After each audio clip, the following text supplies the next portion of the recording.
2 ராஜ்யசபா சீட்டு 2 ராஜ்யசபா எம்பிக்கள் யார் கொடுக்கலான்னு எடப்பாடி தீவிரமாக ஆலோசனை பண்ணிட்டு இருக்காரு. இந்த இடையில தான் தேமுதிக சார்பில் தங்களுக்கு வழங்க வேண்டும், அதற்கான கடமை உரிமை எடப்பாடி பழனிசாமிக்கு இருக்கு அப்படிங்கிற மாதிரி தேமுதிக தெரிவிச்சிருக்கு. அது பாமகவும் எங்களுக்கு நீங்கள் எம்பி சீட்டு கொடுத்தா கூட்டணிக்கு வர தயாருங்க மாதிரி அவங்களும் சொல்லிட்டு இருக்காங்க.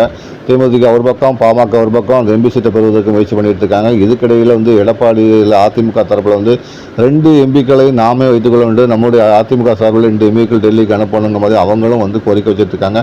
2க்கு இடையில் கூட்டணி வந்தால் 2 கட்சிகள் வரும், 2 கட்சிகள் வந்தால் எம்பி கொடுக்கணும் அப்படிங்கிற மாதிரி காலகட்டத்தில் எடப்பாடி ரொம்ப தீவிரமாக சிந்தனை பண்ணிட்டு இருக்காரு. இந்த நிலையில தான் ஒரு தெளிவான முடிவு எடப்பாடி எடுத்து சொல்லியிருக்காங்க.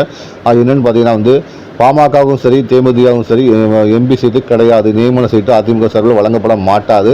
அதே நேரத்தில் அதிமுக தான் இந்த 2 இடங்களிலும் போட்டியிடும். கூட்டணிக்கு வர வேண்டுமென்றால் யார் வேண்டுமானாலும் வரலாம், ஆனால் எம்பி பதவியை மையமாக வைத்து யாரும் வர வேண்டாம் அப்படிங்கிற மாதிரி எடப்பாடி பழனிசாமி முடிவு செய்திருப்பதாக தகவல்கள் வெளியாக இருக்குது.